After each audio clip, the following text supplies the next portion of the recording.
Hello friends, this is SP. Welcome to Adhigam Manch. We are present here with another new session, that is learning अर्थात अधिगम. Friends, CTET 2020 यानी कि CDP special की इस series में हम जो करने वाले हैं वो रहेगा लर्निंग यानी कि अधिगम. इससे पहले हम अधिगम से संबंधित पार्ट 1 कर चुके हैं. आज हम करेंगे पार्ट 2. इसमें लास्ट जो सेशन था उसमें दो चीज छूट गई थी. यह सेशन लंबा ना जाने के कारण हम दूसरे पार्ट में करेंगे यानी कि दो चीज. सबसे पहले जो हम करने वाले हैं वो रहेगा कैरेक्टरिस्टिक्स ऑफ लर्निंग, यानी कि जो अधिगम है या अधिगम प्रक्रिया है उसकी कौन कौन सी विशेषताएं होती हैं. या फिर सेकंड जो चीज करेंगे फैक्टर्स अफेक्टिंग लर्निंग, यानी कि अधिगम को प्रभावित करने वाले कौन कौन से कारक होते हैं. फ्रेंड्स, लर्निंग से संबंधित जो फर्स्ट पार्ट है अभी तक आपने जाकर नहीं देखा है तो हमारे चैनल अधिगम मंच पर जाकर उसे जरूर से देखें. अभी तक आपने उसे सब्सक्राइब नहीं किया तो सब्सक्राइब करें और जो बेल आइकन है उसे प्रेस कर दें क्योंकि हर वीडियो का नोटिफिकेशन आप तक पहुंचता रहे. फ्रेंड्स, यानी कि कॉन्सेप्ट को, प्रत्येक कॉन्सेप्ट को क्लियर करने के लिए हम ये थ्योरेटिकल जो क्लासेस हैं वो कर रहे हैं. इसके साथ साथ पेडागॉजिक क्वेश्चंस की एक सीरीज भी चल रही है, उसे आप जाकर देख सकते हैं. ठीक, यदि आप प्रैक्टिस करना चाहते हैं, यदि आपके प्रत्येक कॉन्सेप्ट, प्रत्येक चैप्टर क्लियर है तो आप पेडागॉजिक क्वेश्चंस की सीरीज कर सकते हैं. पेडागॉजिक क्वेश्चंस की जिस तरह से सीरीज कंप्लीट होगी उसके बाद हम जो थ्योरेटिकल जो क्वेश्चंस हैं वो भी करेंगे. तो यदि आप प्रैक्टिस करना चाहते हैं तो वो सीरीज देखें. आइए शुरू करते हैं ये इंपॉर्टेंट टॉपिक पार्ट 2 यानी कि लर्निंग अधिगम का पार्ट 2. सबसे पहले इसमें हम डिस्कस करेंगे कैरेक्टरिस्टिक्स ऑफ लर्निंग. अधिगम की कौन कौन सी विशेषताएं होती हैं. आइए देखते हैं. हमने बात की थी ऑल ओवर, बिल्कुल लास्ट कंक्लूजन ये निकल कर आया था किसी भी बच्चे का जो लर्निंग प्रोसेस है या बच्चे का जो सीखना है या अधिगम है उसके व्यवहार में परिवर्तन है आया, परिमार्जित या नवीन परिवर्तन है.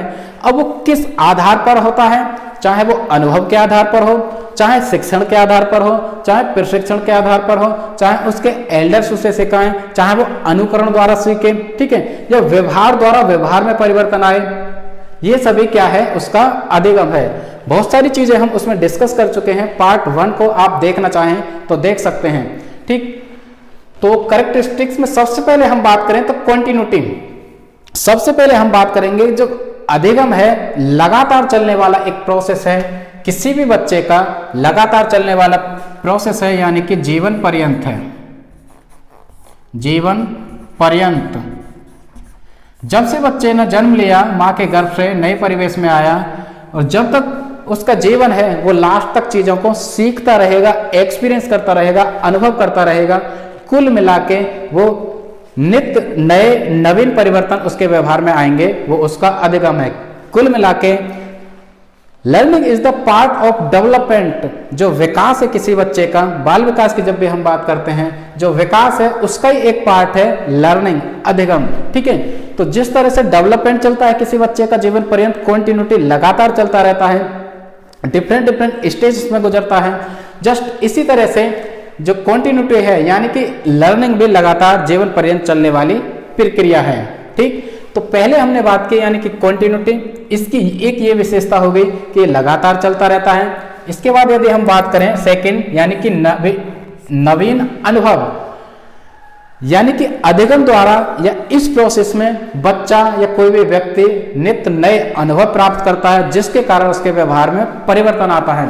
तो थर्ड वन की यदि हम बात करें यानी तीसरा हो गया बच्चे के व्यवहार में परिवर्तन. All over, this is the soul of learning process.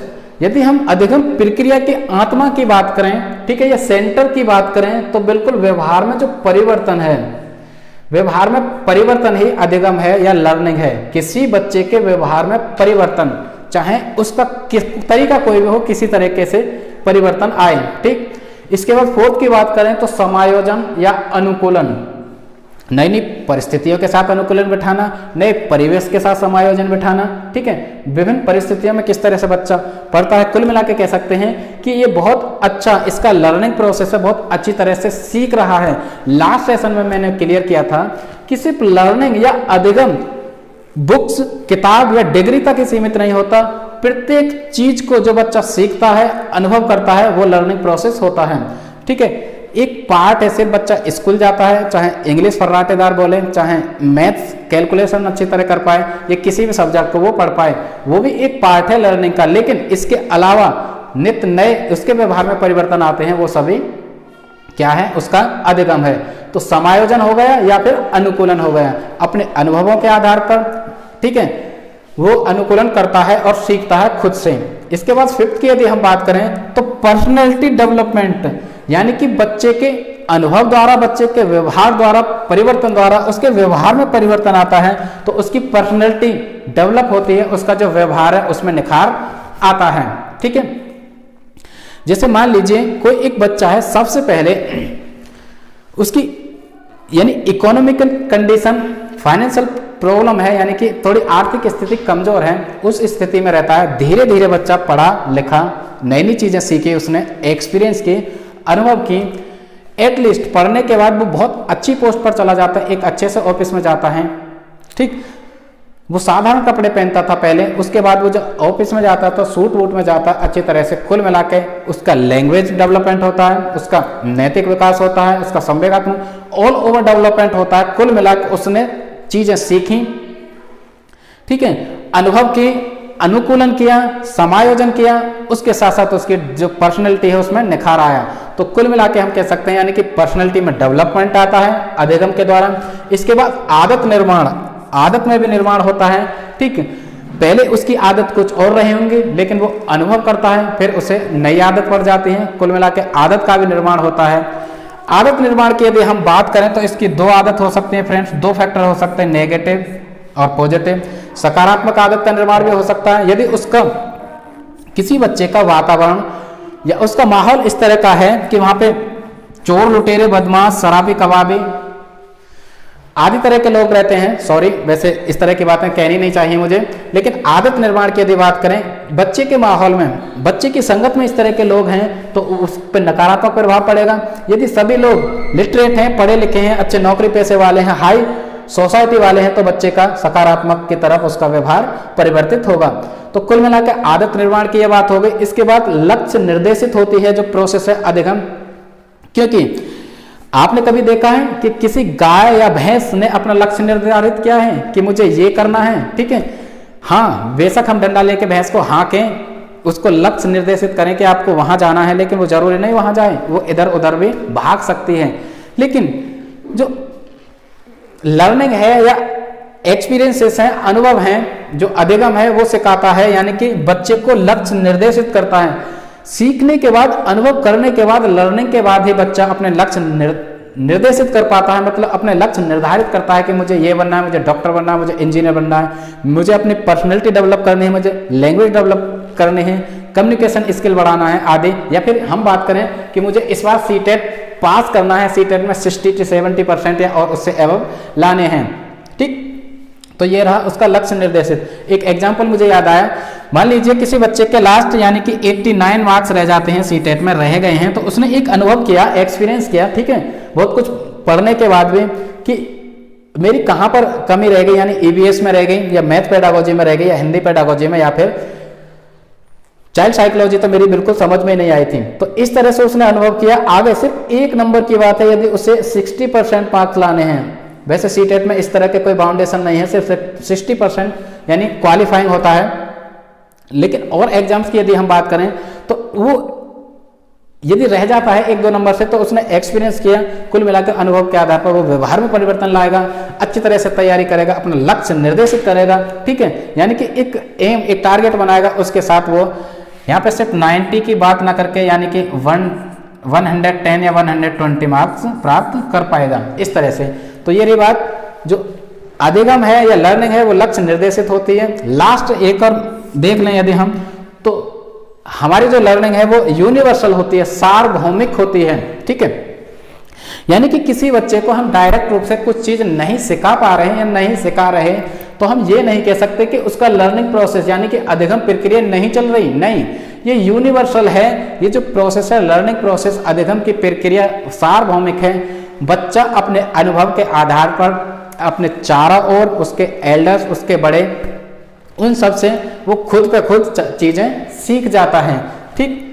तो चाहे वो उस भाषा विकास की बात करें, चाहे हम उसके सोशल डेवलपमेंट की बात करें, मॉरल डेवलपमेंट की बात करें, सभी चीज़ें वो खुद से सीख जाता है। यानी कि learning is a universal process, यानी कि एक सार्वभौमिक प्रक्रिया है, बच्चा खुद सीखता है।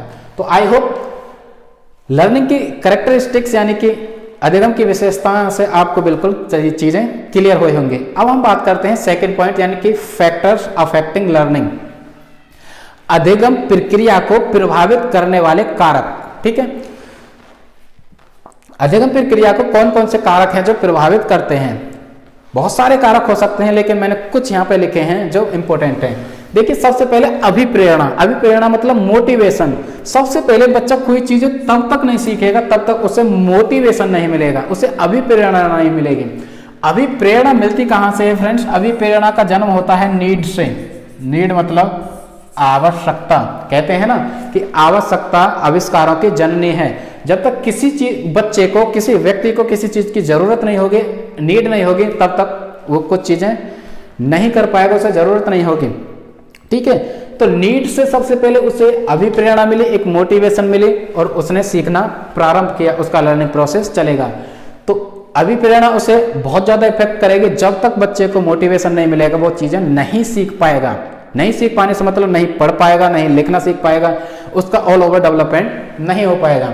इसके बाद वातावरण यानी कि बच्चे का एनवायरनमेंट बहुत ज्यादा इफेक्ट डालेगा भाई लर्निंग प्रोसेस पर, ऑल ओवर डेवलपमेंट। बच्चे के ऑल ओवर डेवलपमेंट पर उसका वातावरण, उसका जो ग्रोथ है, सब पर इफेक्ट डालता है उसका वातावरण। वातावरण किस तरह का है? वातावरण की यदि हम बात करें तो वातावरण में ही उसका पोषण आता है।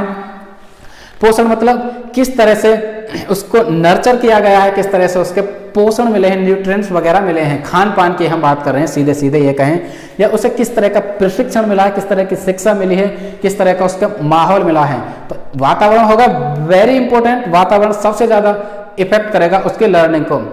अब दोबारा से मैं वही बात कहूंगा कि यदि मध्यम वर्गीय बच्चे हैं वो थोड़ा उनका ग्रोथ मतलब कम रह जाएगा, और उनके आसपास यदि सोसाइटी में अच्छे पढ़े लिखे बच्चे हैं तो उनके पर्सनालिटी डेवलपमेंट, लैंग्वेज डेवलपमेंट और ओवर डेवलपमेंट बहुत अच्छी तरह से होंगे। लोअर क्लास वाले बच्चे थोड़े पीछे रह जाते हैं क्योंकि उनको माहौल, उनको पोषण इस तरह का नहीं मिल पाता। यदि हम बात करें उनको स्कूल कॉलेज में अपॉर्चुनिटी नहीं मिल पाती।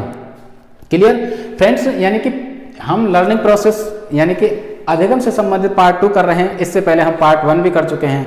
यदि अभी तक आपने जाकर नहीं देखा है तो उसे जाकर देख सकते हैं। इसके बाद यदि हम बात करें थर्ड, इच्छा, यानी कि बच्चे की डिजायर। जब तक बच्चे में किसी चीज को करने की इच्छा जागृत नहीं होगी तब तक वो चीजें नहीं सीख पाएगा, तो इच्छा भी उसे इफेक्ट करेगी।